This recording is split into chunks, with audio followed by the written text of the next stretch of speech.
एक बार की बात है, रतनपुर नाम के गांव में मीठी अपने पिताजी उमेश और सौतेली माँ रमा के साथ रहती थी। उसकी सौतेली माँ उससे बहुत काम करवाती। मीठी, कुएं से पानी लेकर आओ। हाँ माँ, अभी लाती हूँ। रास्ते में धूप से बचने के लिए वो एक लीची के पेड़ के नीचे खड़ी हो गई। तभी उसका ध्यान लीची के पेड़ की तरफ गया। लगता है इसको पानी की जरूरत है। मैं आज इसमें थोड़ा पानी जरूर डालूंगी।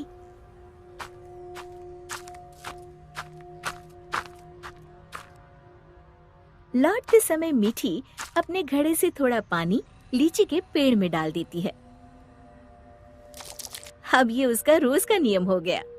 जाते समय थोड़ी देर रुकती और आते समय थोड़ा पानी उसमें डाल देती। उसी पेड़ में एक चुड़ैल रहती थी। इतना ठंडा और मीठा पानी बड़े दिनों के बाद मिला है। एक दिन चुड़ैल ने सोचा, क्यों ना इस लड़की को दोस्त बनाया जाए। बहुत दिनों से मैंने कोई इंसान नहीं खाया। और वो मीठी की हम उम्र लड़की का रूप बनाकर कुएं पर बैठ गई। क्या नाम है तुम्हारा? मीठी। और तुम्हारा? अम्बी। अम्बी? अम्बी तो खट्टी होती है। तुम मीठी और मैं खट्टी, मतलब मीठी खट्टी। नहीं, मीठी खट्टी नहीं, मीठी अम्बी। दोनों खिलखिलाकर हंसने लगती है। अरे, मुझे तो तुमसे बातें करके बड़ी देर हो गई। और जल्दी से घड़ा लेकर घर के लिए चल दी। थोड़ा सा पानी उसने लीची के पेड़ में भी डाल दिया। चुड़ैल बहुत दिनों से अकेली रह रही थी।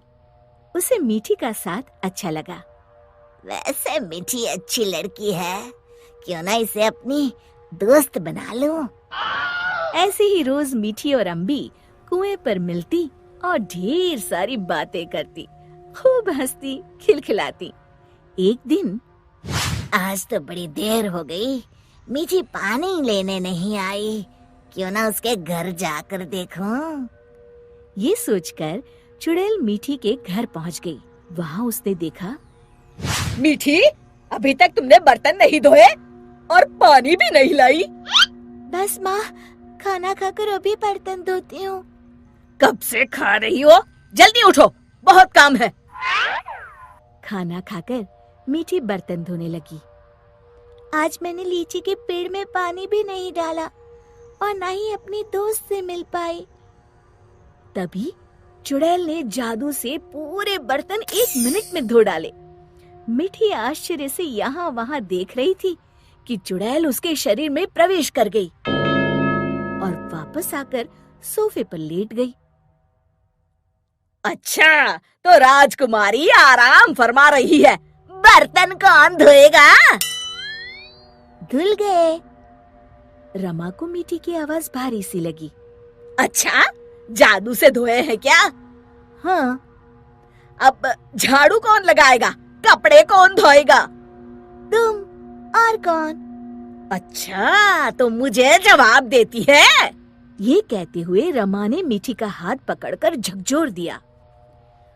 पर मीठी रोज की तरह रोई नहीं, तो रमा को और तेज गुस्सा आ गया। मारने के लिए आगे बढ़ी ही थी कि मीठी ने उसका हाथ पकड़कर गोल घुमाकर छोड़ दिया। रमा तेजी से गोल गोल घूमने लगी। कुछ देर तक घूमने के बाद रमा ने एक बार फिर हाथ उठाने की कोशिश की। इस बार एक धक्के में रमा घर के चारों कोनों में टकराई और फिर एक कोने में जाकर गिर पड़ी। अब जाकर कपड़े धो। जाती हूँ। वो आराम से सोफे पर लेटकर टीवी देखने लगती है। थोड़ी देर बाद रमा कपड़े धोकर कमरे में आई। जाओ, जाकर झाड़ू पोछा करो। रमा कुछ बोलने ही वाली थी कि मीठी की लाल लाल आंखें देखकर डर गई। लगाती हूँ, अभी झाड़ू लगाती हूँ। इतने में मीठी के पिताजी आते हैं। उन्होंने पहले कभी रमा को काम करते हुए नहीं देखा था। रमा, तुम काम क्यों कर रही हो? मीठी कहाँ है? रमा जोर जोर से रोने लगी और उंगली से इशारा किया जहाँ मीठी आराम से लेटी हुई थी। मीठी, मैं क्या देख रहा हूँ? मीठी के पिताजी उसका हाथ पकड़कर उसे उठाते हैं, पर मीठी को देखकर बुरी तरह डर जाते हैं और पीछे हट जाते हैं। ये देखकर मीठी के शरीर में घुसी चुड़ैल जोर जोर से हंसती है।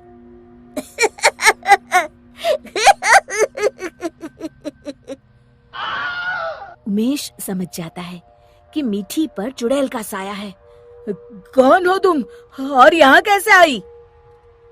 तभी चुड़ैल मीठी के शरीर से निकलकर लहराती हुई सामने खड़ी हो गई और गूंजती हुई आवाज में उसने कहा, मैं अम्बी हूँ।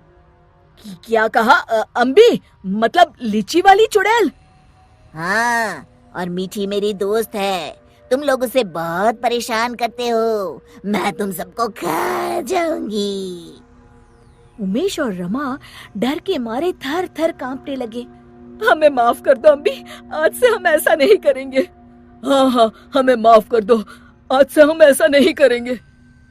मैं कसम खाती हूँ, मीठी को अपनी सगी बेटी की तरह ही रखूंगी। नहीं, तुम सब झूठे हो।